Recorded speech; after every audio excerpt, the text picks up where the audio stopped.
ग्रंथ करण के काज, जाते मिले समाज सब, पावे निज पद राज। इस भव तरु का मूल एक, जानो मिथ्या भाव, वृता को करि निर्मूल अब, करिए मोक्ष उपाय।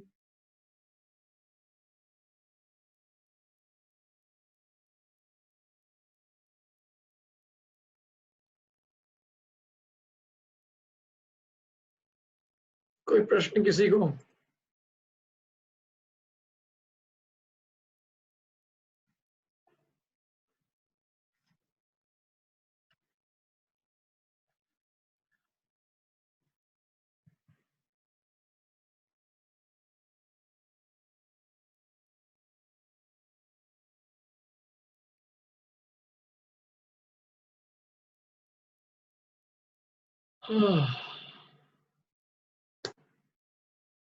कोई प्रश्न नहीं?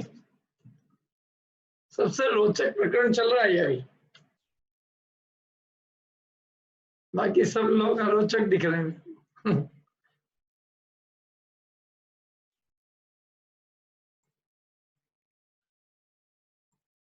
चलिए, अथवा प्रतिज्ञा में यहां से पढ़ना अपने को। पढ़ो मिंटा जी। अथवा प्रतिज्ञा में दुख हो तब परिणाम लगाने के लिए कोई आलंबन विचारता है, जैसे उपवास करके फिर क्रीड़ा करता है। कितने ही पापी जुआ आदि कुव्यसनों में लग जाते हैं, अथवा सो रहना चाहते हैं, ऐसा जानते हैं कि किसी प्रकार काल पूरा करना, इसी प्रकार अन्य प्रतिज्ञा में जानना।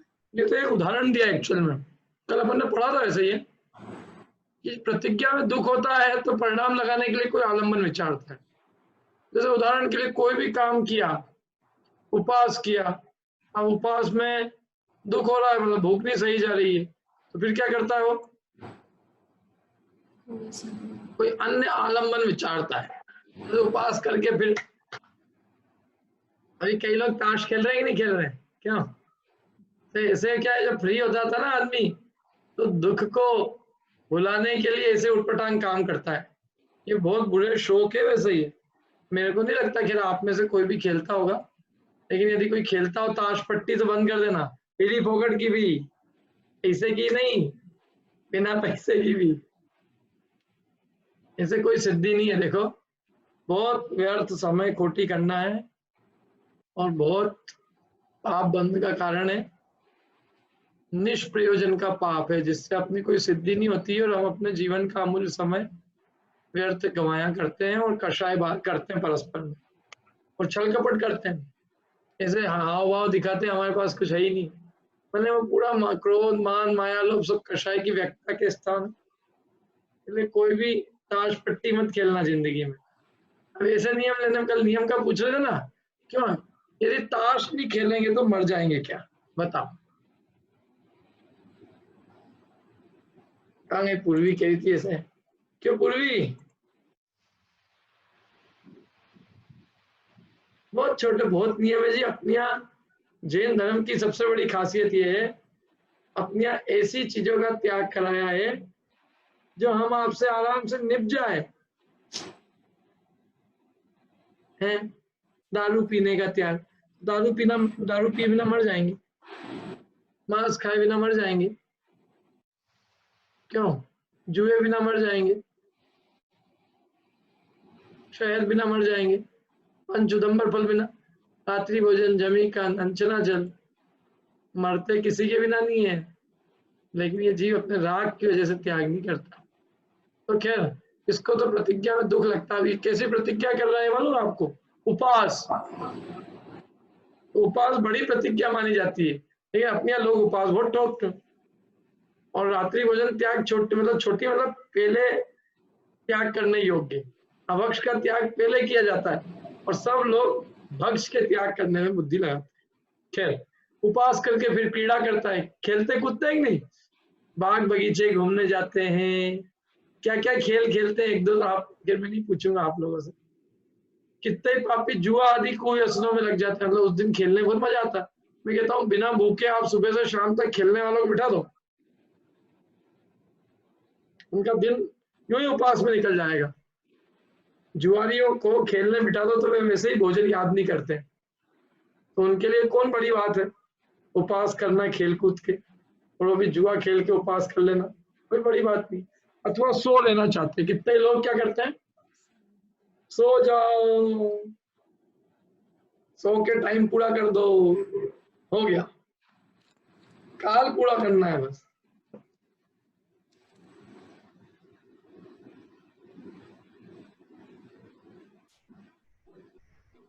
ऐसा जानते हैं किसी प्रकार काल पूरा करना, इसी प्रकार अन्य प्रतिज्ञा में जानना। ऐसे ही उदाहरण और एक दो आप सोचो, ये तो उपवास पे इन्होंने पंडित जी ने बताया, इसी प्रकार अन्य कोई एक आध उदाहरण सोच के बताओ, 2-3 मिनट का टाइम देता हूँ।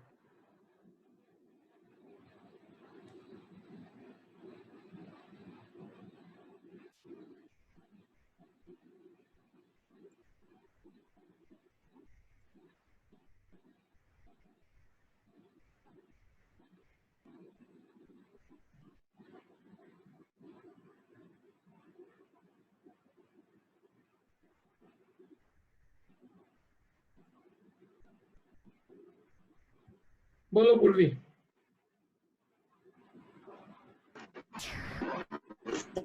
जैसे कोई माला का नियम ले लेते ना, जैसे तो बहुत उसको भी निभाना कभी कभी मुश्किल हो जाता है। एक बार शुरू की एक बार अच्छे से हो जाता है, फिर लास्ट के 2-3 में तो मतलब बहुत ज्यादा जल्दी जल्दी छोटी मोटी फेल ऐसा हो जाता है। सही है। और वो क्या है, दूसरे भी काम करने हैं तो फिर वो घर के काम करते करते ही माला फेरना चालू कर देते हैं, क्या करें, बहुत दिक्कत होती है फिर। क्योंकि वो काम, वो तो क्या है वास्तव में तो प्रतिज्ञा पहले ली तब नहीं सोचा कि हमको कितनी जाप देनी है, तब तो उत्साह से ले ली और बाद में उसके प्रति आदर भाव नहीं रहा। अब फिर वो क्या कर रहे हैं, अब टाइम तो जितना है उतना ही है, तो घर के काम भी कर रहे हैं और माला भी फेर रहे हैं। और कोई उदाहरण अच्छा दिया है ऐसे, और ऐसे ही कोई प्रतिज्ञा बस जैसे तैसे पूरी करने का कोई उदाहरण हो आपके पास, आप लोगों ने कभी जीवन में? हाँ बोलिए अनीता जी। आप भी हमेशा बताते हो ना कि जैसे तलवार सूत्र जी का और भक्तांबर जी का नियम ले लिया, फिर किसी से करवा लिया, खुद को नहीं हो रहा है तो। एक साथ अनेक, मतलब जो चीज समझ में ही नहीं आ रही है और उसके पाठ का नियम ले लिया। भक्तांबर जी समझ में आता नहीं है, तत्वार्थ समझ में आता नहीं है, अब उसके रोज पाठ का नियम है, खुद से भी नहीं पढ़ सकते, तो जैसे तैसे दूसरे से पढ़वा के उसका नियम पूरा करते हैं, बराबर। बोलो तरुण। वो एकादश में करने मतलब नॉर्मल टाइम पे नहीं खाता है, मतलब दोपहर को एक टाइम खा लेगा दोनों टाइम का, और उसको पूरा रख के डबल खाना खा लेगा। और रस परित्याग में भी ऐसे ही है। हाँ, जिस दिन छोड़ के नमकीन खा रहा है आराम से, चक मस्त किशमिश वगैरह खा लेगा, मीठा का त्याग है तो। बोला मैं त्याग है अब तो 4 मिठाई बना के त्याग है हमारा, बोलता।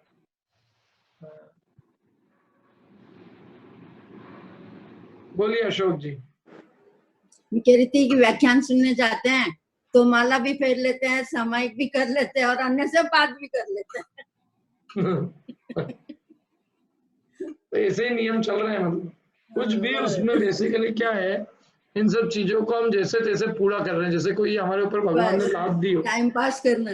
हाँ, प्रतिज्ञा हम लाद दी समझते हैं, जैसे हमारे ऊपर लाद दी गई है, तो उत्साह से नहीं करते। बोलो सौरभ जी।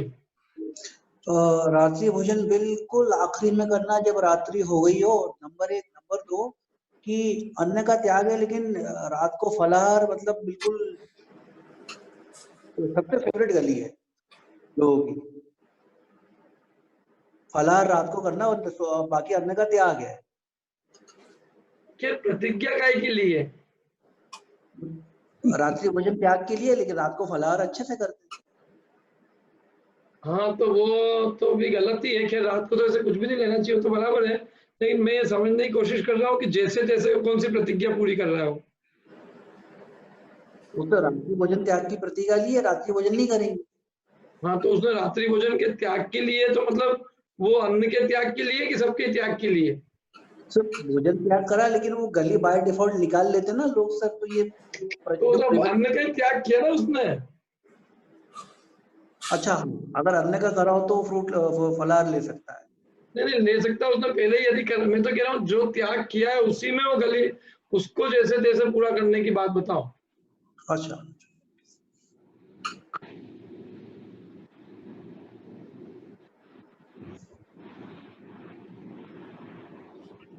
सपना जी बोलिए।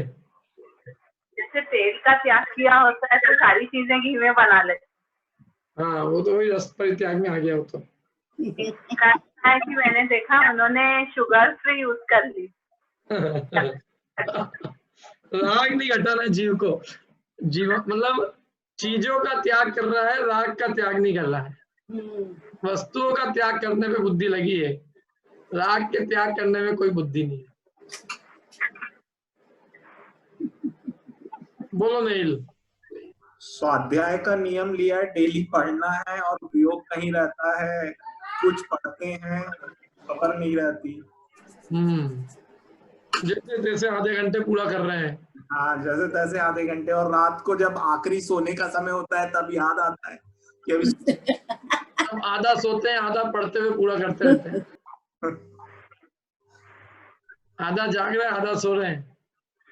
मतलब सारे से जब निर्वृत हो जाते हैं फिर याद आती कि अरे स्वाध्याय तो बचा है। वो तो इतना थक जाते हैं कि आदमी सोने की स्थिति में होता है। कुछ करते हैं। इसीलिए सबसे पहले करना चाहिए, या तो रुचि की कमी है, नहीं तो सबसे पहले सुबह ये क्यों नहीं करे? बराबर, महिमा नहीं आती ना, ये महिमा नहीं है, बस आखिरी में होता है। बाकी सारे प्रायोरिटी रहती है, ये तो लीस्ट प्रायोरिटी, छूटता भी है तो सबसे पहले यही छूटता है। और आप जैसे तैसे आखिरी में उसकी एक रूढ़ी को पूरी करते हैं।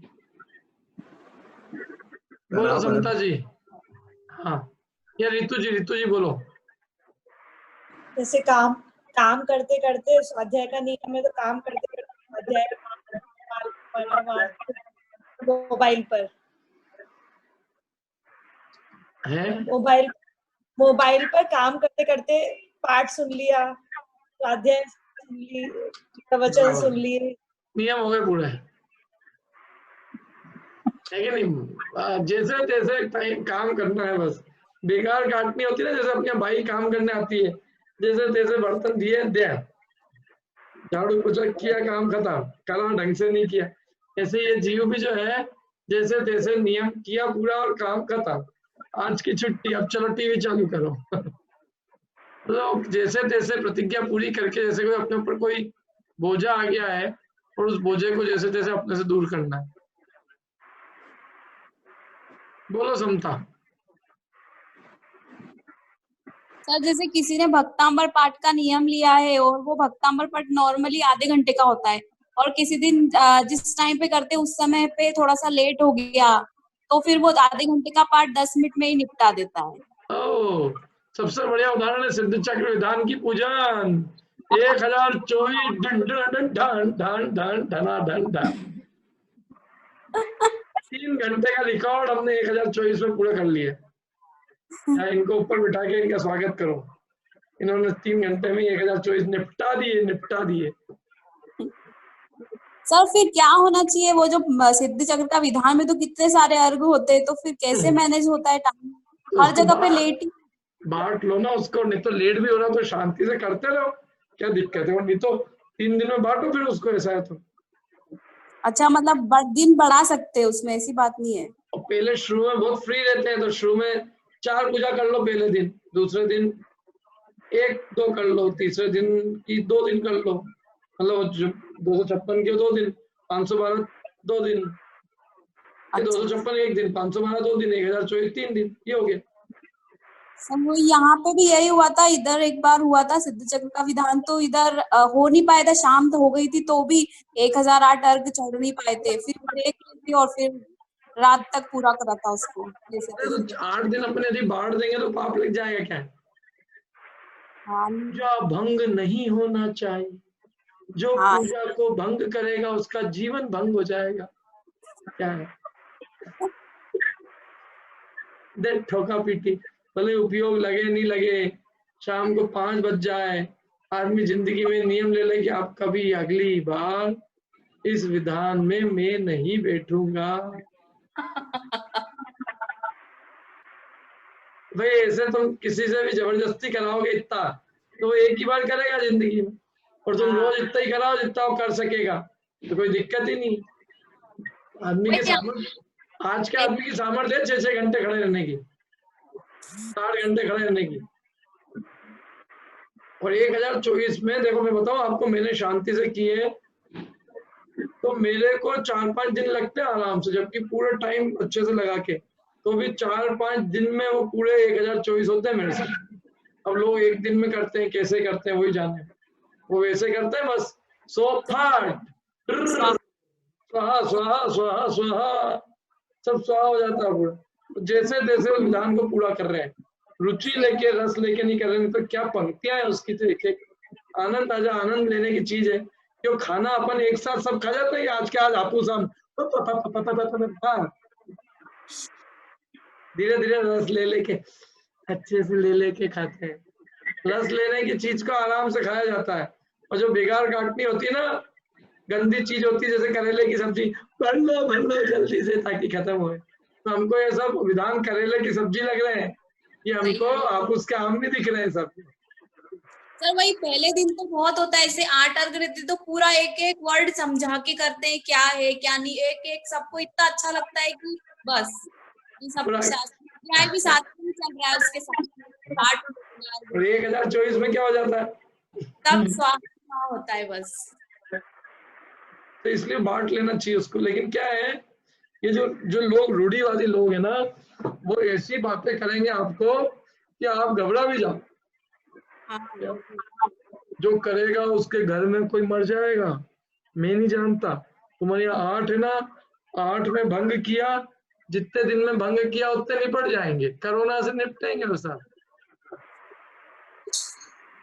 तो चक्कर है ये सब, आदमी को क्या है भयभीत कर करके कुछ तो ही बातें करते हैं और ऐसी बातें चलती है।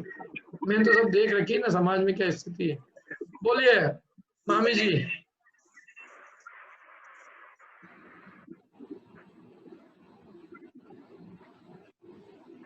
अनिता मामी जी बोलिए, कुछ बोल रहे हैं? अपना हाथ खड़ा किया इसलिए मैंने कहा। मैंने जब पूछना तो मैंने कुछ समझा था कैसे पूछना। अच्छा अच्छा ठीक है।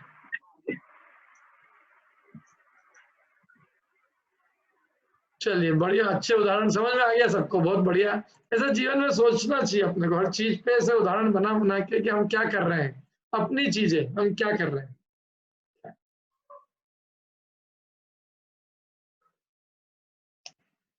कोई भी नियम हमने ले रखे हैं, हम कैसे उसको जबर जैसे तैसे 10 दिन लोगों जो है ना 10 दिन, तो लोगों क्या कहते हैं मालूम, निकल जाएंगे भैया, ये दिन भी चले जाएंगे, व्रतों के दिन भी बीत जाएंगे। क्या जैसे अभी कोरोना के दिन बीत रहे हैं ना, ये दिन भी चले जाएंगे, ऐसे आदमी कहता है ये दिन भी बीत जाएंगे। अब देखो आगे और क्या कहते हैं, अथवा कितने ही पापी, पढ़िए मिंटा जी। अथवा कितने ही पापी ऐसे भी हैं कि पहले प्रतिज्ञा करते हैं, बाद में उससे दुखी हो तब प्रतिज्ञा छोड़ देते हैं। प्रतिज्ञा लेना छोड़ना और उनको खेल मात्र है, सो प्रतिज्ञा भंग करने का महापाप है। इससे तो प्रतिज्ञा न लेना ही भला है। हाँ, हमारा अर्चेश आया क्या? आज नहीं आया है क्या अर्चेश? कल अर्चेश ने पूछा था ना, वैराग्य आ जाए तो, अरे तो वैराग्य आ जाए तो वैराग्य के चक्कर में तू बड़ी प्रतिज्ञा करेगा और बाद में तू उसको ऐसे ही छोड़ देगा, तो ये कोई मजाक तो ही नहीं है क्या भाई साहब? कोई काम ये जीवन भर के लिए लिया जा रहा है क्या? ये कोई 1-2 दिन की चीज नहीं है कि तुम आज तुमने जो है ऐसा नियम ले लिया जो जीवन भर का, और बाद में तुम उसके लिए फिर रो रहे हो या फिर तुमने उसको छोड़ दिया। ये प्रतिज्ञा लेना छोड़ना खेल नहीं है ये। क्यों? क्योंकि भगवान जिनेंद्र की अवहेलना है, इसमें श्रद्धा संबंधी दोष है।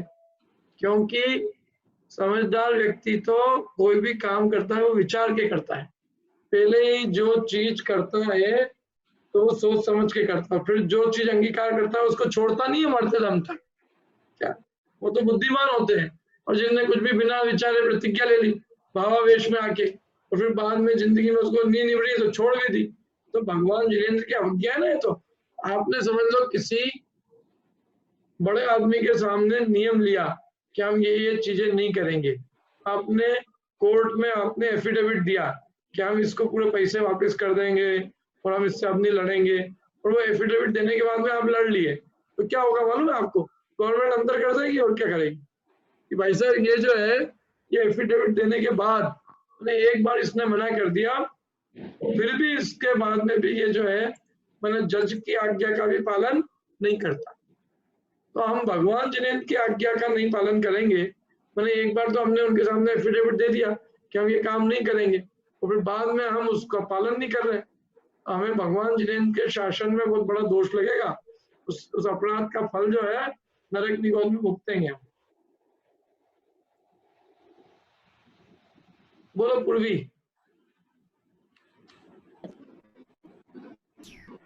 नहीं नहीं होगा सर। अच्छा,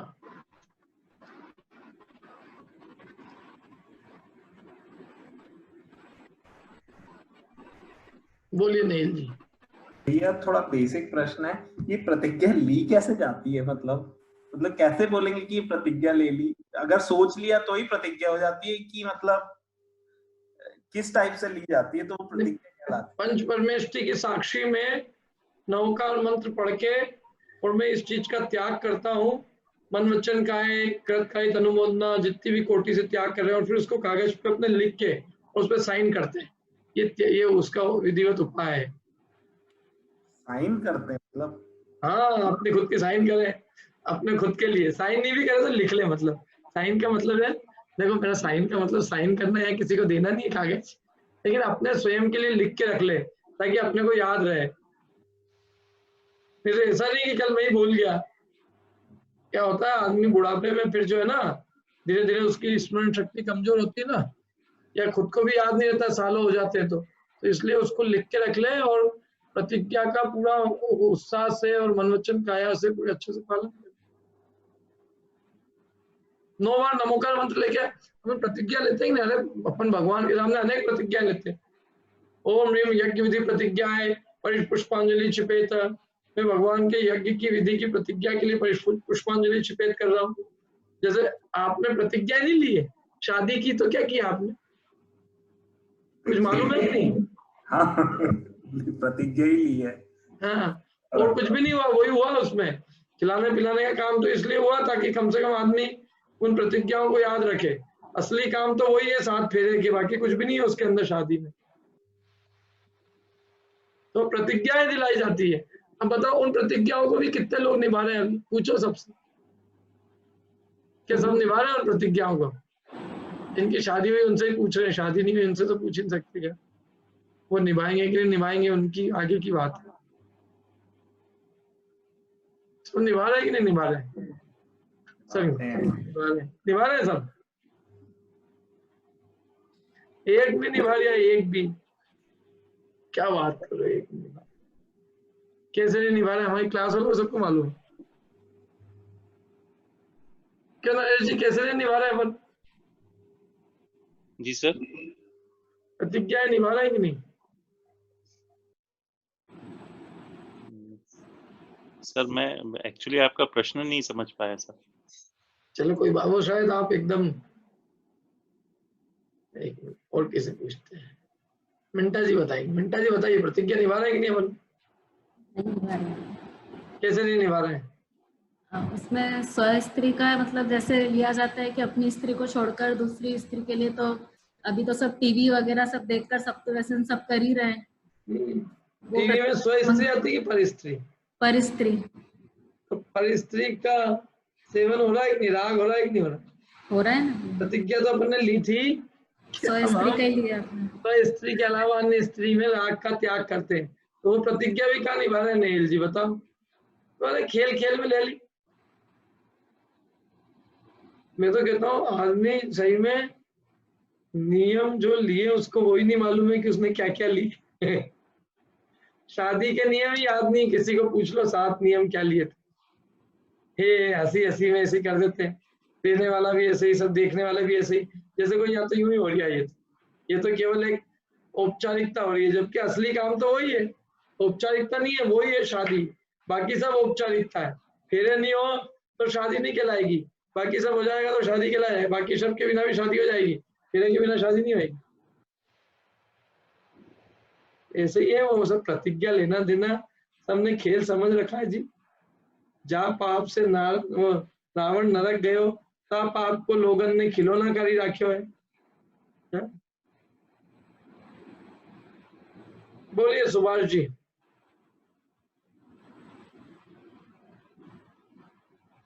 सुभाष जी बोलिए, क्या बोल रहे हैं?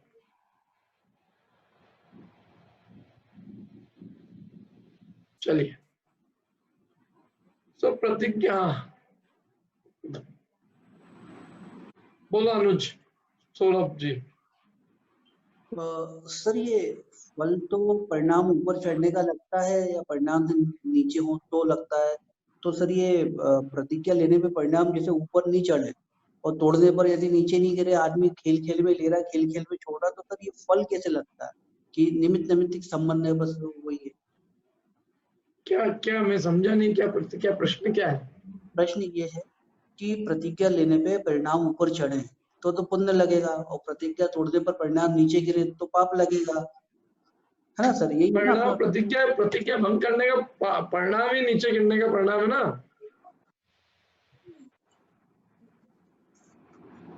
प्रतिज्ञा भंग करने का ही नीचे गिरने का परिणाम है। प्रतिज्ञा भंग लेने का जिसको भाव आया मतलब वो नीचे गिरी क्या होता?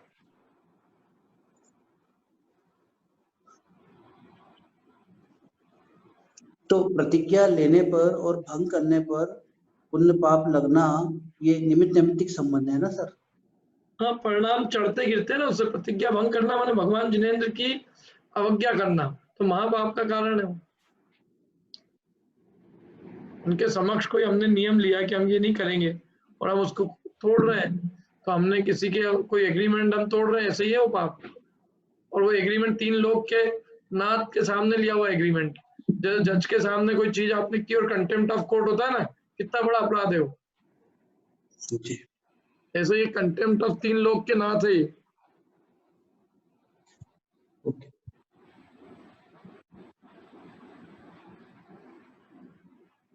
तो इससे तो तुम पहले ही जो है एफिडेविट देने के पहले ही सोच लो कि तुम जो लिख रहे हो वो तुम पूरा निभाओगे कि नहीं निभाओगे।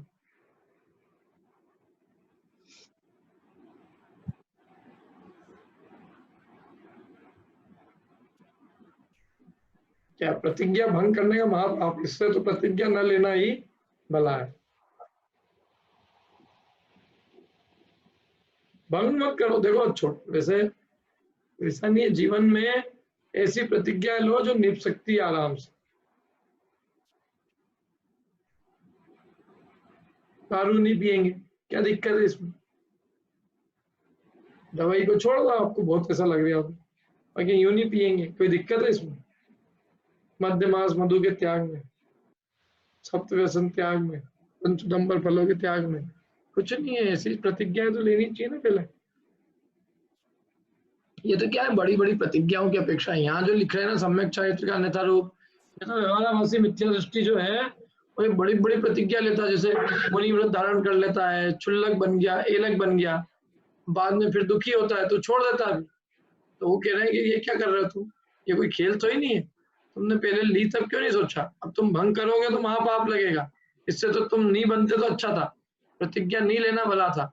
किसी ने बाल ब्रह्मचर्य धारण किया और ब्रह्मचर्य निपटा नहीं, परिणाम बिगड़ते हैं, तो बाद में फिर कदाचित कुछ जो है खोटी वृत्ति करने लग जाए, तो उसमें तो और महापाप लगेगा ना। इससे तो विवाह अधिक करके तो स्त्री में संतोष रखता हो ज्यादा अच्छा था।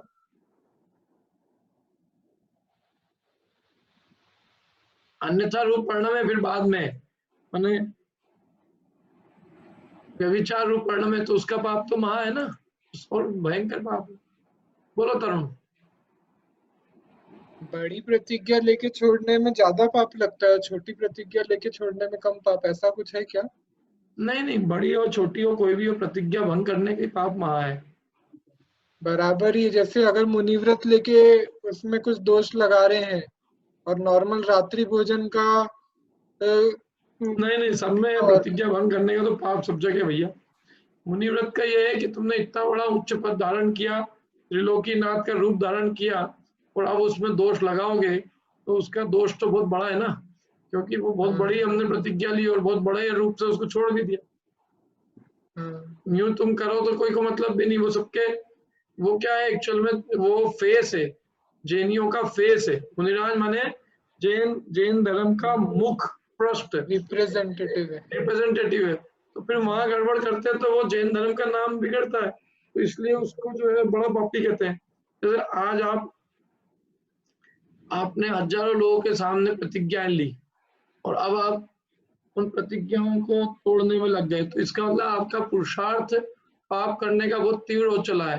नहीं तो आप कम से कम लोगों के लाज के वजह से ही कम से कम पाप नहीं करते, लेकिन आपने लोक लाज भी त्याग करके मतलब इतना तीव्र राग हो चला है आपको कि अब आपको लोगों की लाज का भी भय नहीं है, और अब आप लोक लाज छोड़ के भी अब आप उस पाप करने को उतारू हो गए हो। तो ये तीव्र राग का प्रतीक है और इसका फल बहुत अधिक है, तो इसका तीव्र पाप फल है। ठीक है, इसके फल में तीव्र पाप बंद होगा।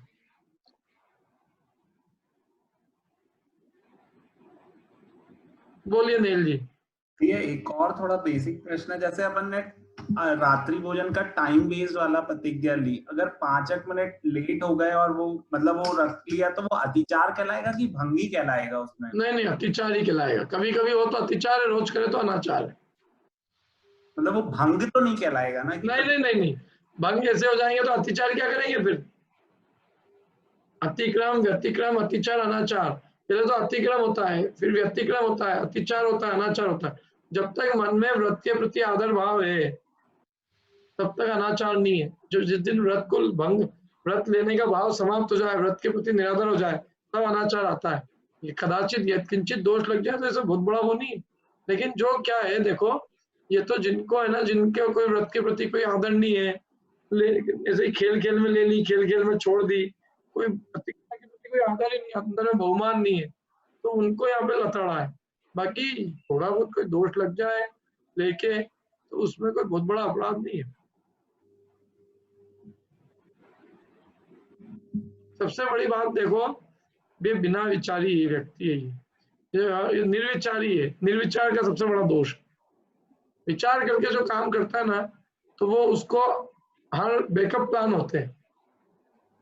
गलती हो गई सुधार लिया, जैसे होते ही नहीं होते ऑफिस में, कोई प्रॉब्लम आ गई, लेकिन जिन्होंने पहले प्लानिंग किया होता पूरा, तो वो उन सब कंडीशंस को सोच के चलते हैं, तो वो उसके लिए उनके पास बैकअप प्लान होता है। ऐसे जिन्होंने पूरा विचारा होगा तो प्रतिज्ञा इस तरह से लेंगे कि ये दिक्कत आएगी तो इस तरह से करेंगे, ये करेंगे, ऐसा करेंगे। जिन्होंने विचारा ही नहीं है तो उनका तो सब काम फेल ही होना है बस। जैसे नियम है, मान लो बिना मंदिर के कुछ नहीं खाए, और अभी मान लो एक आध दिन छूट जाए, कुछ लॉकडाउन जैसे स्टार्ट हुआ था, मंदिर बंद हो गया था, जाने ही नहीं मिल रहा था, तो वो क्या मतलब भंग कहलाएगा कि एक आध दिन दोष लग जाएगा वाला केस होएगा, अतिचार लगेगा उस केस में? देखो एक बात और है, वैसे इसमें एक बात तो सही है कि हम पराधीनता से कोई काम नहीं कर पाए। मैं जेल में चला गया, मेरे नियम जेल में नहीं हो रहे पूरे, तो मेरे को इतना बड़ा दोष नहीं लगेगा। और मैं घर बैठे बैठे ही जो है मेरे नियम नहीं पाल रहा हूँ, तो उसका मेरे को बहुत बड़ा दोष लगेगा। पराधीनता भी कोई वस्तु होती है ना, पराधीनता के कारण नहीं पा रहे हो एक अलग चीज है, लेकिन स्वाधीनता में नहीं पाल रहा हो तो बहुत बड़ा पाप है। इस प्रकार पहले तो निर्विचार होकर प्रतिज्ञा करते हैं और पश्चात ऐसी दशा होती है कुछ तो भी। अब देखो आगे क्या कहते हैं, ये बहुत बढ़िया पैराग्राफ है, ये बहुत ध्यान से पढ़ना है। क्या एक मिनट पढ़ाते हो।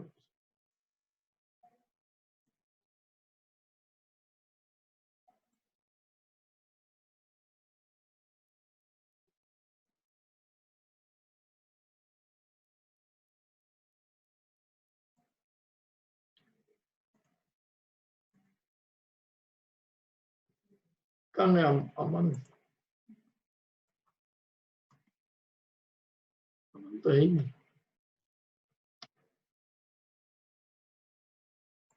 पढ़िए प्रीतेश जी, पढ़िए। इस प्रकार पहले तो मैं बुक से ही पढ़ रहा था, चलो यहीं से जैन धर्म में प्रतिज्ञा न लेने का दंड तो है नहीं।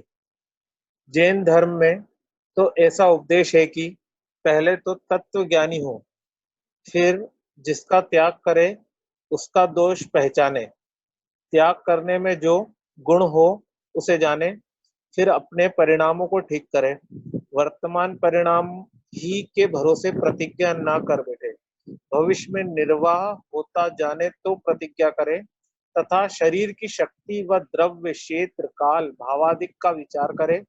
इस प्रकार विचार करके फिर प्रतिज्ञा करनी, वह भी ऐसी करनी जिससे प्रतिज्ञा के प्रति निरादर भाव ना हो, परिणाम चढ़ते रहें, ऐसी जैन धर्म की आमनाएं हैं। बहुत बढ़िया। ये हर आदमी को, जिनको भी प्रतिज्ञा लेने का भाव हो, उनको ये अपने घर में इस पैराग्राफ को जो है इसका एक स्टिकर बना के अपने घर में चिपका लेना चाहिए। क्योंकि बहुत सारी माताएं बहनें जो है ना, वो नियम तो ले लेती है ऐसी, और फिर उनके घर वालों को परेशान करेंगे, संक्लेश करेंगे। जैसे सबसे पहला देखो, मैं बताता हूँ आपको, सोले के नियम होते हैं, सोले वाले। तो सोले वाले जो है वो सोले के ले लिया नियम, तो वो सोले वाले का विवेक नहीं हो तो वो फिर कुछ भी काम करता है। मैंने ऐसे भी सोले वाले देखे हैं जो आलू भी धो के खाते हैं, धो के शुद्ध, बिल्कुल धो शुद्ध। सही है, मैंने भी देखा। तो वो क्या है कि वो कुछ भी मतलब बस वो एक कोई परंपरा है बस सोले की, उसको कर रहे हैं, निभा रहे हैं आराम से। क्योंकि सोले का मतलब क्या होता है मालूम आपको? किसी को मालूम सोले का मतलब क्या होता है?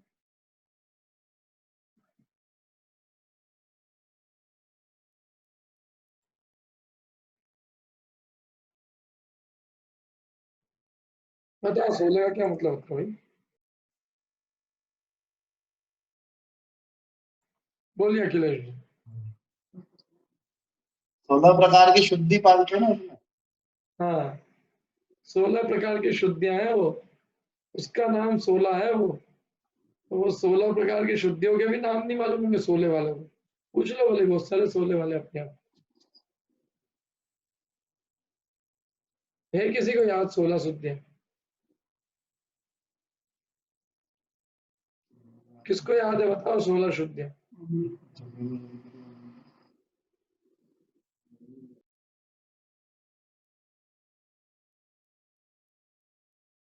बताओ। अभी क्या जो 16 करते ही नहीं उनसे तो क्या पूछे, क्योंकि उनको तो एक भी शुद्धि नहीं मालूम। जो 16 करते हैं उनसे पूछ सकते हैं कि 16 तुम कर रहे हो तो 16 शुद्धियों के नाम बताओ। सुरेंद्र जी बोलिए। तो बंद कर दो। Hello hello. हाँ भैया, ये चारों प्रकार से चार चार भेद है, द्रव्य क्षेत्र काल भाव, इनके चार चार हैं। क्या चार चार कौन से हो? द्रव्य से जैसे द्रव्य शुद्ध हो, देख कर आहार बनाना, जो अच्छा मतलब ईमानदारी से कमाया गया हो। अच्छा, वो भी 16 में आता है, ये अच्छी बात बताई आपने। मतलब द्रव्य क्षेत्र काल भाव के चार चार भेद बताए हैं। तो ईमानदारी से कमाया हुआ हो, ये भी 16 में आता है ना। और काल की अपेक्षा से भी शुद्धि है ना कि निश्चित एक सूर्योदय के 2 घड़ी बाद बनाना है, उजाले में बनाना है, बराबर सूर्य है। के प्रकाश से भाव भी अच्छे हो, मतलब अच्छे भाव से बनाया हुआ हो। हाँ ज्ञानेश जी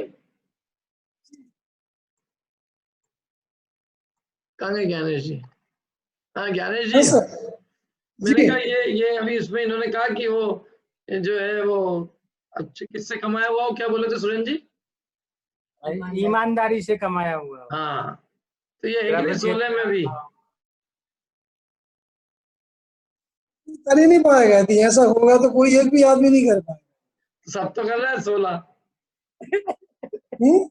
16 तो सभी कर रहे हैं। नहीं ये 16 में आ जाएगा तो कोई का नहीं होगा। 16 तो इसी का नाम है ना, ये कह रहे हैं 16 इसी का नाम है, 16 प्रकार की शुद्धियों का नाम 16 है। तो ये 16 में से एक नंबर 1 की बात कर रहे हैं अपन तो, कि इस शुद्धि को कौन पाल रहा है। मुश्किल है पंडित जी साहब, न्याय गिराई नीति आगे कर सकते हैं। न्याय नीति से, अरे इसमें से ईमानदारी से बंद कर, अच्छे धंधे से कमा के भोजन नहीं कर रहे आदमी, वो शुद्धि किसी की नहीं है। क्या पान का, बीड़ी का, सिगरेट का, तंबाकू का है, भाव की शुद्धि होगी। कीड़े मार दवाई का, उसका बिजनेस करने वाले के काय के 16 शुद्धि है। उसके घर में तो रोज सूतक है, रोज जीव हिंसा है क्या कोई 16 उसके? बताओ, पान की दुकान वाले के 16 पल सकता है? किसी ने व्यापार बंद कर दिया हो तो उसके द्वारा ही हो सकती है। नहीं, व्यापार के दूसरे व्यापार भी ऐसे, ऐसा तो ही नहीं है। ये तो बहुत घोर हिंसा वाला है ना, जैसे बाकी दूसरे व्यापार में क्या ऐसी? कहीं ना कहीं से पाप तो हो ही जाता है ना पंडित जी साहब। वो इतना बुरा नहीं है, ये तो मैं तो बोल रहा हूँ ना, जैसे तो धंधे ही उसी चीज के हैं। जैसे कीड़े मार दवाई का ही धंधा है, या पान बीड़ी सिगरेट का ही धंधा है, तंबाकू का ही धंधा है, दारू का ही धंधा है, तो धंधे ही मूल में खराब है ना। बोलिए अनुराग जी। नहीं, वो यही बोल रहे थे ना कि ईमानदारी से कमाया हुआ वाला कर नहीं सकता, तो ईमानदारी वाले में क्या दिक्कत है? ईमानदारी से कमाने में क्या दिक्कत है? क्योंकि आने से क्या दिक्कत है, पूछ रहे हैं क्या दिक्कत है आपको? आप ईमानदारी से जॉब कर रहे हैं, उसमें क्या दिक्कत है? जॉब कर रहे थे, देखना कौन सी कंपनी का आप काम कर रहे हैं, वो कंपनी क्या काम कर रही, आगे जो पैसा कमा के मिल रहा, हमको जो हिस्सा मिल रहा है वो सही जगह से आ रहा कि नहीं आ रहा। यदि कंपनी भी गलत काम कर रही हो तो उसका हिस्सा अपने को मिल रहा तो आप भी पाप के भागी बनेंगे ना। हाँ, पर वो कंपनी अच्छी भी काम करती होती है ना, ऐसे सभी कंपनी थोड़ी दुनिया की बुरी होगी। क्या नहीं करती है ना, कंपनियां भी सब थोड़ी बुरी है। जो कपड़े का व्यापार कर रहा है, कपड़े के व्यापार में ऐसी हिंसा नहीं होती है ना। जैनी लोग तो कपड़े का व्यापार बहुत करते हैं। बहुत सारे व्यापार है ज्ञानेश जी, सब नहीं है, ऐसा नहीं तो दुनिया इतनी बुरी नहीं हुई है अभी तो। अभी है थोड़ा सा दिन और बचे अभी छठे काला में। हाँ, ऐसे तो कोई व्यापार नहीं कर पाएगा ना। सभी तो नहीं बोल। अरे ये जो आपके फोन बना रहा है, कोई टेबल कुर्सी बना रहा है, इसमें कोई बहुत बड़ा पाप तो ही नहीं हो जाएगा। अपने यहाँ तो डिफाइंड है ना कि कौन कौन से हम लोग कर सकते हैं उद्योग, मतलब काम कर सकते हैं। हाँ, कपड़े में भी कोई दिक्कत नहीं। कपड़े के व्यापार तो जैन लोग बहुत करते हैं। सोने चांदी में भी ऐसी कोई बहुत दिक्कत नहीं है। नहीं, कोई दिक्कत नहीं, उसमें छल कपट नहीं करे, बस ईमानदारी से करे, ईमानदारी से बेच।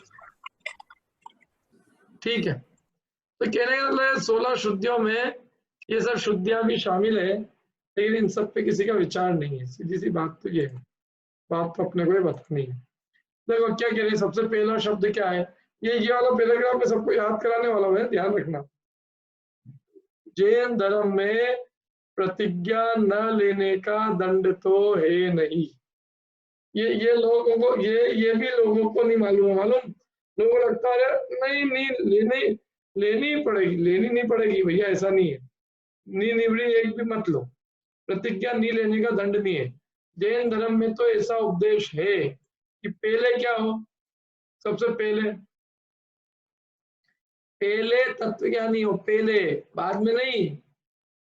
कई लोग ये बोलते हैं अच्छा कि पहले शिक्षा कि पहले दीक्षा, क्या होती है पहले बताओ।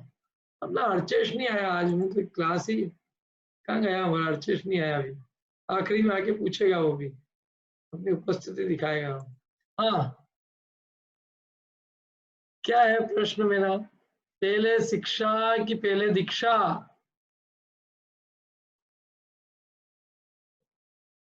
बताओ। लिखा है, कई लोगों ने लिखा है, लिखा सब शिक्षा लिखा अनुराधा जी ने, अनुराग जी ने, निहिल ने, तरुण ने, प्रीति जी ने, ममता जी ने, अनिता जी ने, समता ने, रूपाली जी ने, सबने शिक्षा फिर दीक्षा। हमारा वो एक जना आया ही नहीं। आप वो एक से अपन पूछते हैं कि भाई उसको दीक्षा पहले क्यों ठीक लगती? उसका ये कहना था कि दीक्षा ले लो पहले, जब मन हो रही है दीक्षा लेने का, दीक्षा ले लो। अरे अर्चेश आ गया, अर्चेश हमारा। हाँ अर्चेश भाई, हम तुम्हारे तो इंतजार कर रहे थे यार, बोलो। पहले शिक्षा फिर दीक्षा? नहीं, किसी को वैराग्य आ जाए पहले तो तत्व ज्ञान पूर्वक वैराग्य सही वैराग्य कहलाएगा। अरे नहीं, पर ऐसे बिना तत्व ज्ञान नहीं हुआ। और आज मेरे को कोई एकदम मेरे घर में 2-4 कोरोना से मर जाए, हाँ। समझ लो, मैं मतलब ऐसे ही कह रहा हूँ, समझ लो पूजा है या कोई चले जाए तो वैराग्य हो जाए मेरे को, तो उसमें क्या दिक्कत है फिर? मेरे को क्यों? चलो मैं तो, तुम कह दोगे कि तत्व ज्ञान कर लिया। किसी को कोई अपने घर में किसी की मृत्यु से किसी को यदि निर्वेद उत्पन्न हो जाए, एकदम संसार में कोई दम नहीं, और वो वैराग्य उत्पन्न हो जाए और वो दीक्षा ले ले, तो उसमें क्या दिक्कत? पर भैया वो तो उसने कषाय के वश होकर दीक्षा ली है ना। कौन सी कषाय? वहां ये इसकी आएगी शोक के कारण से दीक्षा लिए, शोक में आ सकता है ये। शोक। और दूसरी बात क्या है कि दुखरूप परिणाम है ना, आर्त ध्यान है। हाँ, क्या वो तो वो अभी दूसरी शादी करा दो तो छोड़ दे, सही है। तो वो कोई राग नहीं छूटा है, वस्तु छूट गई है। वस्तु के कारण से, वस्तु छूटने पे जो लोग मतलब वस्तु छूटने के कारण जो वैरागी होते हैं, तो वो अन्य कोई वस्तु के प्राप्त होने पर पुनः रागी हो सकते हैं। और जिनके अंतरंग से राग परिणाम टूट जाता है, उनके कोई भी वस्तु दी जाए वे उससे कभी भी प्रभावित नहीं होते हैं। समझ में आया? इसलिए पहले तत्व ज्ञान हो भैया। तत्व ज्ञान के बल से ही अंदर में श्रद्धा उत्पन्न होता है कि कोई पदार्थ अपने लिए इष्ट नहीं है। जो जीव गए हैं, मरे हैं, वे हमारे थे नहीं, हमने उनको मान रखा था, तो दुख नहीं होता वैसा। और यदि वो उसके मरण होने पर सच्चा वैराग्य होता है, सच्चा अंदर में उद्विग्नता होती है, जो रागादि भाव को हमेशा के लिए खत्म करने का उद्यम करता है। एक ही स्त्री सब स्त्रियों से राग घटाता है। स्त्री मात्र दुख रूप है, संगति मात्र दुख रूप है, संसार विनश्वर है, दुख रूप है, खेत स्वरूप है, और प्रत्यक्ष मुझे दिखाई देता है, ऐसा विचार करता है। और भैया ऐसा भी तो मतलब अपन बता सकते ना इसमें कि जैसे तीर्थंकर है, तो बहुत से तीर्थंकरों का वैराग्य का कारण रहा कि किसी ने मृत्यु देखी, किसी ने बिजली चमकती हुई देखी, तो वो तो उन्होंने उनकी लाइफ में बहुत बार देखा होगा, तो उसी समय क्यों वैराग्य हुआ? कब देखा होगा बहुत है? ऐसे क्या रोज रोज देख रहे थे वो? नहीं पर जैसे होता था ना कि अब मान लो 83 लाख वर्ष तक आदिनाथ राजा रहे, तो कोई ऐसा तो है नहीं कि पहली मृत्यु देखी होगी उन्होंने नीलांजना की। अरे तुम रोज पूजा करते हो, लेकिन किसी दिन कोई परिणाम चढ़ाए हुए हो जाते हैं। रोज ही अपन प्रवचन रोज सुन रहे हैं, लेकिन किसी दिन वही बात सुन के एकदम अलग तरह के भाव हो जाते हैं। बहुत सारी चीजें कारण बनती है, एक ही चीज तो नहीं। तो फिर वही अपन बोल सकते ना कि अकेला सिर्फ यही जो बाहरी निमित्त है यही वैराग्य के कारण नहीं है, क्योंकि ये निमित्त तो रोज ही चल रहे हैं, मतलब डेली लाइफ में चल ही रहा है कुछ ना कुछ। नहीं, और डेली लाइफ से मतलब देखो क्या होता है, कोई क्षण अपना शांत होता है, चित्त शांत होता है, तो वही लाइन हम पढ़ते हैं फिर पुनः, तो हमें उसका रस अलग आता है। वही घटना घटती है तो वो चीज अलग बन जाती है। अच्छा, हाँ ठीक है भैया। बोलो समता। सर जैसे कि तीर्थंकरों को तो पूरा तत्व ज्ञान होता ही है कि 7 तत्वों पे पूरी श्रद्धालु तो सम्यक दृष्टि होते हैं, तो वो इतना लेट क्यों लेते हैं? वो कोई प्रसंग आने पे ही क्यों मतलब वैराग्य लेते हैं, दीक्षा लेते हैं? क्योंकि वे चारित्र मौनी की शक्ति को जानते हैं कि ये बिना परिणाम हुए, बिना तीव्र वैराग्य रूप परिणाम हुए ये व्रतादि अंगीकार कर लेंगे, और व्रतादि अंगीकार कर लिया और चारित्र मोहनी का राग अभी शेष है, तो अभी वो जो कार्य होना चाहिए वो नहीं होएगा। मैंने अपनी अंतरंग सामर्थ्य को देखते हैं तभी कोई काम करते हैं।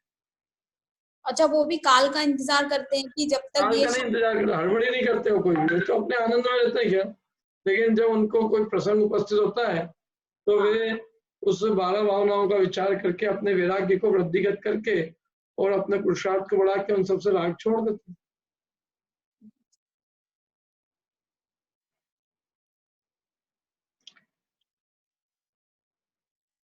बोलो पूर्वी, क्या है और कोई? पूर्वी का तो शायद कनेक्शन पर ऊपर। ठीक है, सबसे पहला पॉइंट क्या पढ़ा अपन ने? 1 मिनट, ज्ञान किसी को हाथ खड़ा करना, वापिस खड़ा कर लेना। हाँ, सबसे पहला पॉइंट क्या पढ़ा अपन ने? जैन धर्म में तो प्रतिज्ञा न लेने का दंड तो है।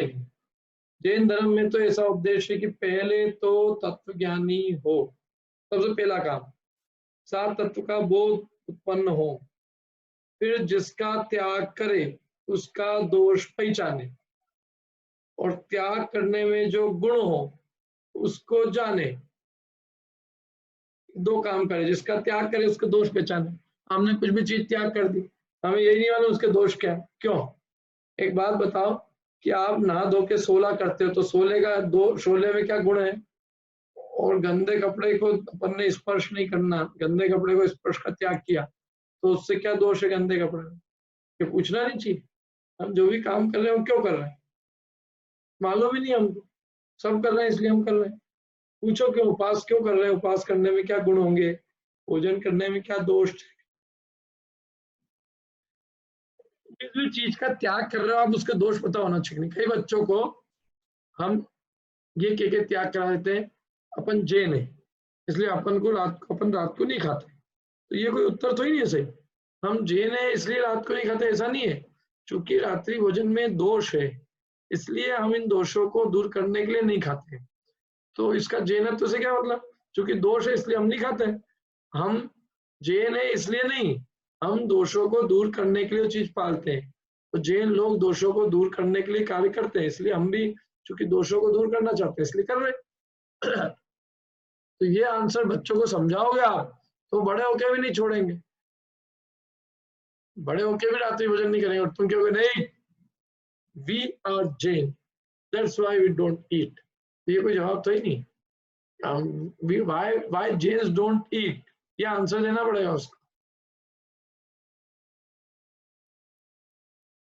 तो 2 बातें कही, जिसका त्याग करे उसके दोष पहचाने, त्याग करने में जो गुण हो मैंने प्रतिज्ञा लेने से जो गुण उत्पन्न हो उसे जाने, फिर क्या करें? फिर अपने परिणामों को ठीक करे, मैंने पूरा अपने परिणामों की वृद्धि करे, ठीक करे मैंने उसको बढ़ाए। ऐसा नहीं कि वर्तमान परिणामों ही के भरोसे प्रतिज्ञा ना कर बैठे, आज इच्छा हो रही तो आज छोड़ दो फिर कल देखेंगे क्या होगा। क्या क्यों अपन ऐसा करते हैं क्या? लौकिक में भी अपनी शक्ति का उल्लंघन करके अपने पास में समझ लो गिनती के रुपए हैं और अपने को कोई बहुत महंगा हीरा पसंद आ गया, काला कलर का, काले हीरे भी होते मालूम आपको, बहुत महंगे होते हैं, वो पसंद आ गया। अपन ने 10 साल की अपनी जो सैलरी थी उससे काला हीरा खरीद ली, आज तो खरीद लो फिर कल देखेंगे। अब क्या होगा, कल से क्या होंगे बताओ, क्या होने की क्या क्या नौबत आएगी? कोई भी काम अपन अपनी शक्ति का उल्लंघन करके कर लो, किसी ने समझ लो बहुत बड़ा मकान ले लिया, बहुत कर्जा ले लिया, किसी ने अपनी शक्ति का उल्लंघन करके विवाह आदि में खर्च किया, तो बाद में क्या होगा? क्या उसका क्या होगा बाद में?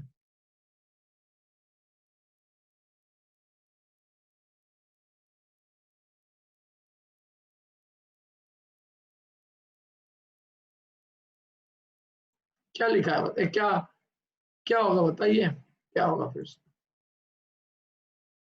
विवाह आदि में अपनी शक्ति का उल्लंघन करके जो खर्च करेगा उसका क्या होगा? क्या आज तो कर दो अभी, है तो जैसे आज कर्जा मिल रही है, आज तो ले लो, फिर बाद में देखेंगे जब बैंक वाले मांगने आएंगे, क्यों? तो क्या होगा क्या उसका? अरे मैं कहता हूँ अपन यूं ही सोचो कि आज तो अपन बाजार में घूम आओ, सबको काम कराए आओ, फिर देखेंगे जब कोरोना होएगा तो क्या होएगा उसका?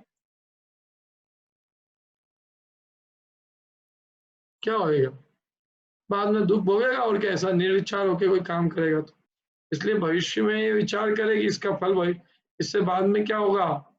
अभी मैंने जो कोई प्रतिज्ञा ली है तो प्रतिज्ञा का भविष्य में निर्वाह होगा कि नहीं मुझसे? निर्वाह होता जाने तो प्रतिज्ञा करे।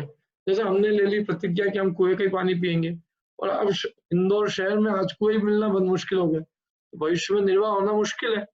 और हमने ऐसी प्रतिज्ञा ले ली तो हमारे घर वाले परेशान होंगे, कुएं देखते रहेंगे पूरे इंदौर में। तो शरीर की शक्ति भी देखें कि हाथ पैर की ताकत कितनी है, खुद कर पाऊंगा कि नहीं कर पाऊंगा, दूसरों के ऊपर अधीन होकर तो नहीं करूंगा, क्योंकि कोई भी प्रतिज्ञा यदि दूसरों के अधीन होकर करवाना चाहेंगे तो संक्लेश होगा। जो खुद से निभती होगी प्रतिज्ञाएं वो अच्छे से निभेगी। तो खुद से निभाने के लिए अपने शरीर की शक्ति आदि का विचार करें। और किसका विचार करें? द्रव्य का।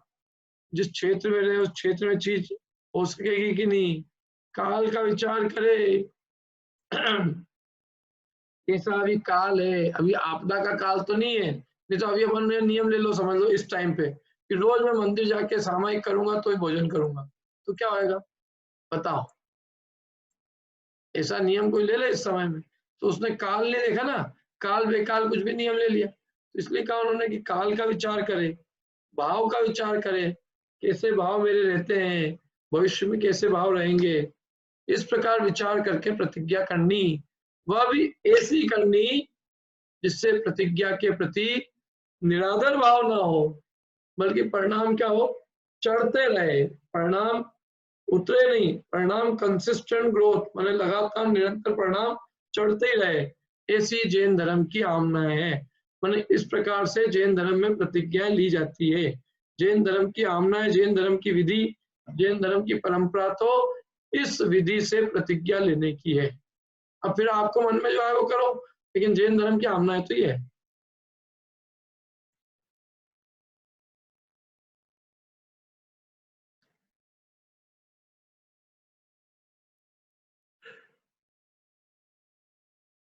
हाँ बोलिए ज्ञानेश जी, बोलिए। सर 16 जो नाम के शुद्धि के वो कौन कौन से? 16 शुद्धि मेरे को पूरी याद नहीं। द्रव्य क्षेत्र काल भाव की शुद्धि है तो मुझे पता है, काल शुद्धि, क्षेत्र शुद्धि, भाव शुद्धि, लेकिन वो एक एक नाम मुझे भी ख्याल नहीं है, अभी किताब में मिल जाएंगे। प्रतिज्ञा लेते हैं, जैसे आपने अभी समझाया कि प्रतिज्ञा लेते कोई भी, आवाज आ रही? हाँ आ रही है। कई बार बोलते हैं ना दान के संबंध में भाव हो तो तुरंत कर लो, ऐसी प्रतिज्ञा भी कई बार होती है कि उसका भाव है और अपने से बनता है कि बन सकती है तो तुरंत ले लो, तो कई बार हो जाता है, उन्हें तो सोचते सोचते रह जाता है। अरे तो फिर ये पक्का रखना, फिर प्रतिज्ञा नहीं है जैसे कोई, ये पक्का रखना कि बाद में परिणाम उतरने नहीं चाहिए। जैसे आज आपने बोली ले ली 1 करोड़ दूंगा, फिर बाद में पीछे नहीं हटना चाहिए। जैसे अपन को जो कठिन नहीं है पंडित जी लगती है, जैसे कि हम ले सकते हैं, वो तो उस समय तात्कालिक हो जाता तो हो जाता। मैंने अरे तात्कालिक क्या, जो अभक्ष है, सबसे पहले तो आप क्रम समझो, क्रम कि क्रम क्या है, दिनवाणी के क्रम को समझो कि किस क्रम से प्रतिज्ञा ली जाती है, पहले क्या छोड़ा जाता है, बाद में क्या छोड़ा जाता है। अब कोई आदमी किसी होटल में जाए और बोले कि मेरे को जैन पाव भाजी लाना और एक बियर भी ले आना,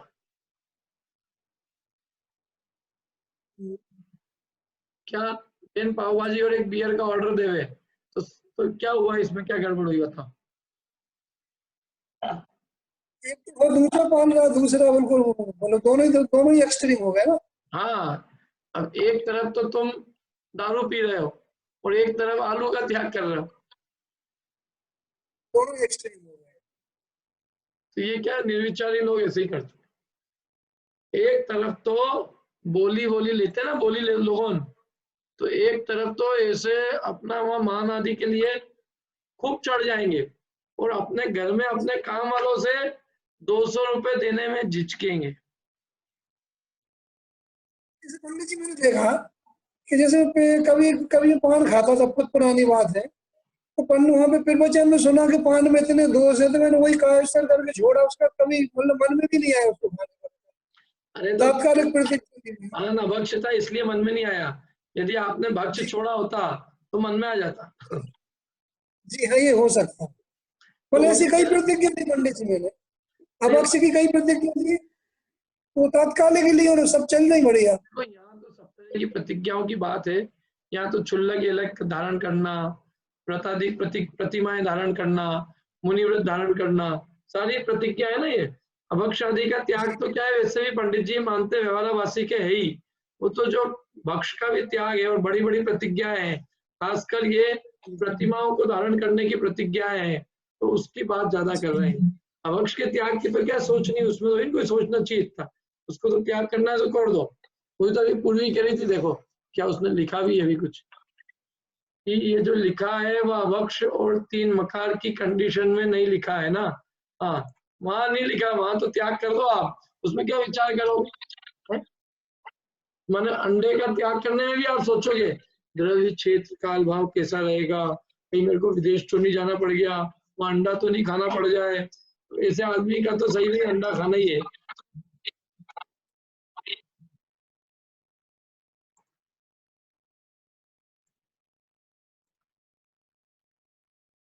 बोलिए रितु जी।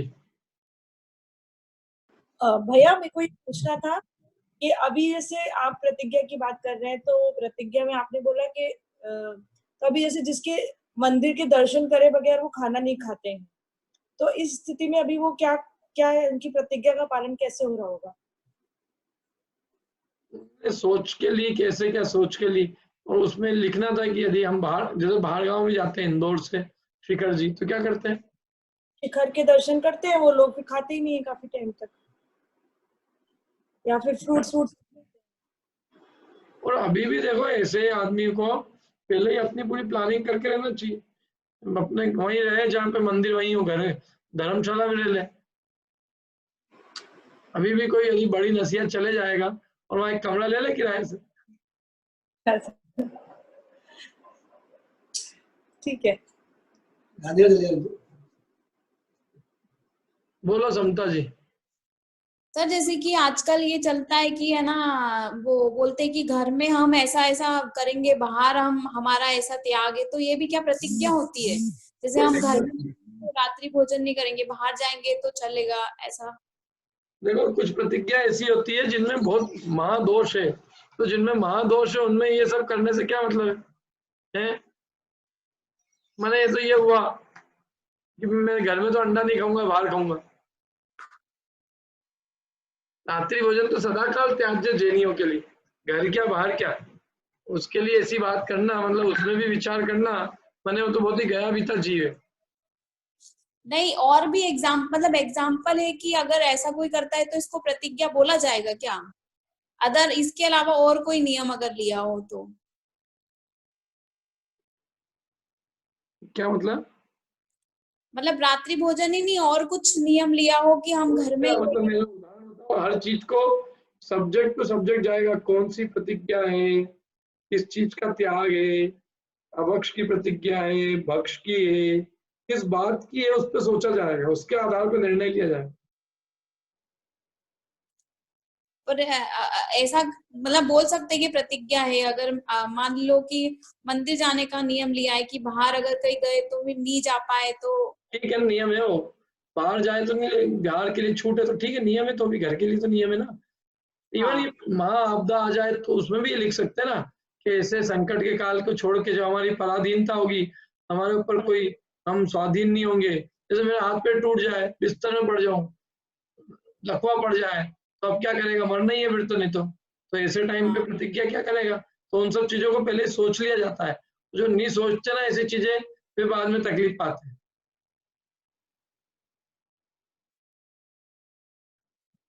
और कोई सीधी सी बात है, देखो सबसे बड़ी बात इन्होंने ये कही है, प्रतिज्ञा के प्रति निरादर भाव न हो, परिणाम चढ़ते रहे। प्रतिज्ञा, क्योंकि धर्म के प्रति निरादर हो गया तो तू गिर गया, और तू नहीं भी कर पा रहा है, लेकिन तेरा आदर है उन चीजों के प्रति, तेरे अंदर में बहुमान है, धर्म के प्रति तेरी श्रद्धा, तेरा आदर, तेरा बहुमान बना हुआ है, तो आज नहीं तो कल करेगा। लेकिन लेके यदि तेरा धर्म के प्रति एक बार निरादर भाव हो गया, अरे मैंने कहाँ प्रतिज्ञा ले ली, कहाँ धर्म के चक्कर में पड़ गया, धर्म तो मेरे दुख का कारण हो गया, तेरे धर्म से श्रद्धा उड़ जाएगी, धर्म से आदर उड़ जाएगा, और वो महापाप का कारण। समझ में आ रही कि नहीं आ रही बात? चलो आगे करें अपन, आगे पढ़ते हैं अपन, तो यहीं के यहीं रह जाएंगे अपन। बोले कीर्ति जी, क्या प्रश्न है? प्रश्न नहीं, वो 16 थे ना, वो मैंने चैट पे डाल दिए। जो डाल दिए चैट पे, बढ़िया।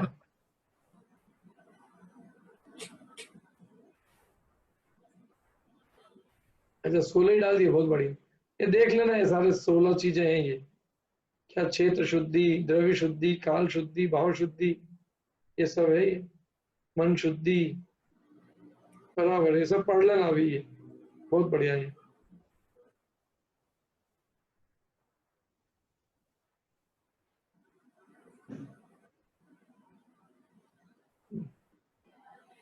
आगे चलते हैं अपन, है ना।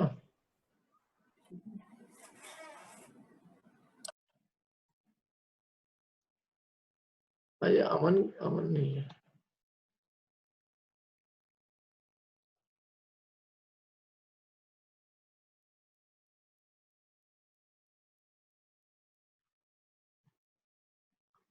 पढ़ो तरुण आगे। हाँ, यहाँ कोई कहे कि चांडाल आदिक ने प्रतिज्ञा की, उनके इतना विचार कहाँ होता है? समाधान, मरण पर्यंत कष्ट हो तो हो, परंतु प्रतिज्ञा नहीं छोड़ना, ऐसा विचार करके वे प्रतिज्ञा करते हैं। प्रतिज्ञा के प्रति निरादरपना नहीं होता। हाँ, तुम कहोगे साहब उनको इतना विचार क्या था, चांडाल आदिक को कितना क्या था विचार? ये विचार था कि मरण पर्यंत कष्ट हो तो हो, लेकिन प्रतिज्ञा नहीं छोड़ना। इतनी अक्ल थी उनको, और ऐसा विचार करके उन्होंने प्रतिज्ञा की, और प्रतिज्ञा के प्रति उनको निरादर नहीं हुआ। अरे उनको ऐसा ऐसा आनंद का भाव हुआ कि हमें किसी परम पुण्यात्मा ने, धर्मात्मा ने, कोई परम महापुरुष ने हमें कोई कृपा करके हमें भी कोई नियम धर्म का उपदेश दिया, हमारे लिए भी कोई नियम धर्म पालने के लिए कहा, हम तो धन्य हो गए क्या। और ऐसा अपने अंदर में धन्यता का भाव रखते हुए और उस प्रतिज्ञा का बहुत आदर और प्रेम से पालन करते हो क्या। और मरने की कोई चिंता नहीं है, लेकिन उस चीज की जो प्राप्ति हुई उनको, जो मुनिराज ने उनके ऊपर कृपा दृष्टि करके जो उनको व्रत दिए, तो वो तो इसमें ही खुश हो गए कि हमको मुनिराज ने व्रत दिए, हमको महाराज ने व्रत दिए, कि कैसे इसको तोड़ दूं, इतने बड़े मुनिराज ने मेरे को व्रत दिए। तो बात ही अलग होती है उनकी। उनकी तो ऐसी श्रद्धा भक्ति होती है मुनिराज के प्रति, किसी जैनी की नहीं हो ऐसी। जैनी के तो क्या है, उनमें है ना धर्म, ओ कहाँ है उनमें, हमें मालूम, इतने ही है हमारे तो मंदिर, और मंदिर में रखी रहे थे जिनवन, तुम बताओ तो ओ तो हमारी किताब में ही लिखी है, वहां में कहाँ है। और देह आत्मा भिन्न तो हम पहले दिन से पढ़ रहे थे, कहाँ उनमें बड़ी बात है, ओ ये तो हम सुनते सुनते ही बड़े हुए हैं। तो ऐसे लोगों का कुछ नहीं हो सकता। क्या इनको कोई भगवान भी आके कह रहे, ओ भगवान तुम कहाँ बता रहे हो, मेरे महावीर भगवान ने भी यही कही थी, तुम कौन नई बात बताते। ऐसे लोगों की क्या करें। और जिसको ऐसा भाव आए, अहो मुझे तो इन बातों की खबर ही नहीं थी, तो उसका कल्याण है। या तो इनको ऐसा है, ये जो पंडित जी बता रहे ना, पहले भी बहुत बार बता चुके हैं, नहीं कुछ नहीं है, मुझे तो सब बातों की खबर है। अब टाइम कटत नहीं है, तो लॉकडाउन में सोचा यही ज्वाइन कर लो। कभी हम ई भी ज्वाइन करे थे, कभी 2-4 और भी 5-6 और भी ट्राई करे थे, ई पंडित जी थोड़ा ठीक लगे थे, तो हमने कहा ई कर लो। बाकी अब मन लग रहा हो जब तक कर रहे हैं। वैसे तो हम सब कछु जानती है, हमें कछु नहीं जानना नहीं है, तो सब जाना थे कई, लेकिन अब क्या करें, कुछ टाइम काटने को एक उपाय मिल गया है। क्या ऐसे भी लोग है कि नहीं है क्या दुनिया में? मालूम कई लोग तो ट्राई करते, जैसे मिठाई होती ना, थोड़ा सा आम ये चखा, थोड़ी गुटली ये वाली चकली, थोड़ी ये, एक जगह स्थिर नहीं रहते। किसी भी एक ग्रंथ को करो, पूरा पढ़ो ना ढंग से, कभी यहाँ कूद जाए, कभी वहां कूद जाए, कभी वहां कूद जाए, स्थिर ही नहीं है कुछ है। कोई भी ग्रंथ पढ़ो, आदि से अंत तक पढ़ो। क्या कि आदि 4 लाइन ये पढ़ी, फिर वो छोड़ दी, फिर दूसरा ग्रंथ चालू कर दिया। अभी हमने कोई ग्रंथ की महिमा बताई कि सब प्रवचन सर बहुत जोरदार है, कैसे प्रवचन सर चालू कर दिया। परसों हमने कहा रुद्र सर बहुत जोरदार है, यानी वो बंद करके वो चालू कर दिया। हमने एक दिन कही अरे रत्नकम का चार जबरदस्त है, इनने सब छोड़ दिया रत्नकम। ठिकाना ही नहीं है। ऐसे लोगों चंचल बहुत है जिनके बुद्धि की स्थिरता ही नहीं होती है, क्या करना उनको ही नहीं मालूम है। तो ऐसे लोगों से कछु व्रत नहीं होते, जिनको व्रतों को क्या कोई भी काम करते हैं तो जिनको बहुत आदरपना, उसमें प्रेम, उसमें उत्साह, उसमें लगन और ऐसी अपूर्वता लगती है कि हमने कोई अपूर्व जीवन में चीज पाई है, जो अनंत काल से हमने जो चीज नहीं पाई वो चीज हमने पाई है। जिसके मन में अपूर्वता का भाव है, उसको प्रतिज्ञा के प्रति आदर है, उसको जिनवाणी धर्म सबके प्रति आदर है। जिसको अपूर्वता नहीं लगती, नयापन नहीं लगता है, अरे धर्म की एक एक चीज आनंद की है भाई। हर चीज नई है, जो हमने अनादि से नहीं किए वो सब नए है। हापुस आ जाए, इस सीजन का पहला आम आएगा, पहला आम 50 बार खा खा के और पूरा कितनी बार उसका मलमूत्र बना है, तो कौन नई बात है। हजारों बार ये भोग भोग चुके इसी भाव में, फिर भी उससे उसमें नवीनता लगती है और पंडित जी के प्रवचन जूने लगते हैं। तेरी होनार बुढ़ी और क्या कहे। समझ में आया ना? तो उसको प्रतिज्ञा के प्रति निरादर नहीं है। और आगे देखो और क्या पढ़ते, आगे पढ़ते और क्या लिखा। और सम्यक दृष्टि जो प्रतिज्ञा करते हैं तो तत्व ज्ञान आदि पूर्वक ही करते हैं। हाँ, सम्यक दृष्टि तत्व ज्ञान पूर्वक ही करते हैं। और इनकी जो उदाहरण है, कौवे का मांस छोड़ दिया, जो मछली पी आएगी उसको छोड़ देंगे। तो ये लोग कोई सामान्य नहीं थे, बड़े बड़े महापुरुष बन गए। तुम्हारे सबके एक के नाम नहीं है, अपने किसी के। त्याग में इनके नाम प्रसिद्ध है, क्योंकि इन्होंने अपनी मृत्यु की कीमत पे भी नियम नहीं तोड़े। चांडाल ने कहा मर जाऊं तो मर जाऊं, महाराज मेरे को सूली पे चढ़ा दे तो चढ़ा दे, कोई दिक्कत नहीं है, जिंदगी तो जानी है एक दिन, व्रत को पूरा करते हुए जाए तो ज्यादा अच्छा। उनको व्रत के प्रति ऐसा अगाध प्रेम था, श्रद्धा थी कि उन्होंने मरने को कोई चीज ही नहीं समझा। और यहाँ तो जरा जरा सी चीजें हो जाए तो हम व्रत पहले ही तोड़ने को तैयार है। तो ऐसे लोगों के नियम ही नहीं। तो एक तो मिथ्या दृष्टि भी जो इन्होंने की, जिनकी पांडाल आदि की जिनने तुमने बात की, तो उन्होंने कहा कि भले ही उसमें बहुत ज्यादा अकल नहीं हो, लेकिन उस प्रतिज्ञा के प्रति उसको आदर था, प्रेम था। एक बात। दूसरी बात, सम्यक दृष्टि जो प्रतिज्ञाएं करते हैं तो वे तो तत्व ज्ञान पूर्वक ही करते हैं, सब समझदारी पूर्वक ही करते हैं। उनका तो हर काम विचार विवेक पूर्वक ही होता है। इसलिए जो है जो भी काम होना चाहिए वो तत्व ज्ञान पूर्वक ही होना चाहिए। यदि तुम भी विवेकी हो, प्रतिज्ञा करो तो तत्व ज्ञान पूर्वक ही करो, और नहीं तो करो बिना तत्व ज्ञान पूर्वक भी यदि किसी के हो तो कम से कम प्रतिज्ञा के प्रति निरादर भाव नहीं हो, प्रेम हो, श्रद्धा हो, बहुमान हो।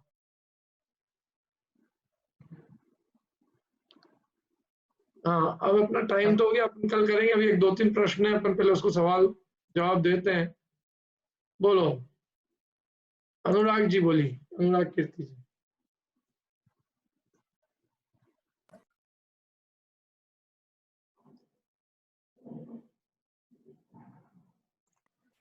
बोलिए।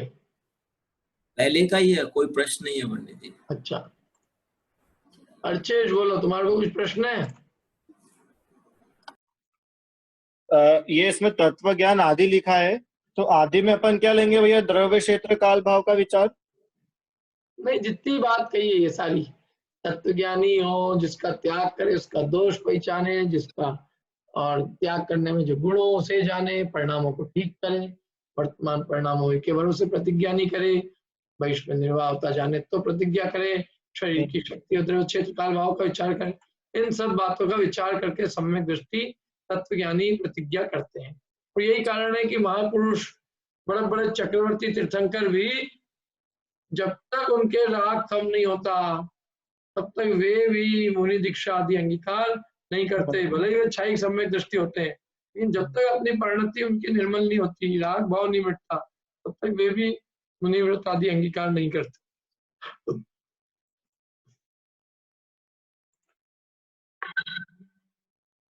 बोलो प्रीतेश जी। सर एक्चुअली आर्ट सा क्वेश्चन है कि जैसे ये चीज हमको पहले नहीं मालूम थी, अब मालूम हुई, तो हम एडिट करने का कोई ऑप्शन है क्या? क्या मालूम हुई अब मतलब? प्रतिज्ञा एडिट करने का कोई ऑप्शन है क्या? ये प्रतिज्ञा तो पहले ही सोच समझ के करना चाहिए, एडिट क्या होगी? हाँ नहीं, मतलब वही पूछ रहा था। और दूसरी चीज एक ये बोल रहा था कि जैसे सम्यक दृष्टि प्रतिज्ञा तो तत्वज्ञान सब समझ के ली, पर जैसे कभी उसमें भी जैसे किसी में कोई ऑप्शन, कोई जो अपने पुराण वगैरह में है कि कभी इनमें छेदी भी हो, जैसे वो एक महाराज ने मुनि दीक्षा छेदी, तो मतलब उसमें ये है कि उनने तो तत्वज्ञान से ली थी, और कोई उदाहरण है कि ऐसा कि जिसमें उनने वो छेद दी हो या प्रतिज्ञा तोड़ी हो? ये तो बाद में परिणाम बिगड़ गए और वो छेद दी तो उसका दंड लगा ना उनको, ऐसा तो दंड नहीं लगे। अच्छा, मतलब वो मतलब पूरा दंड सहित ही वापिस आएंगे? हाँ, प्रायश्चित लेते हैं बड़े बड़े, फिर आते हैं वापिस से, ऐसे तो ही नहीं आ गए, पूरा प्रायश्चित लेते हैं। बड़े बड़े महामुनि ने प्रायश्चित लिया, बाली मुनि ने रावण को एक अंगूठे से दबाया, बाद में प्रायश्चित लिया कि नहीं लिया? लिया। विष्णु कुमार मुनि ने लिया कि नहीं लिया? लिया। समुद्र आचार्य ने लिया कि नहीं लिया?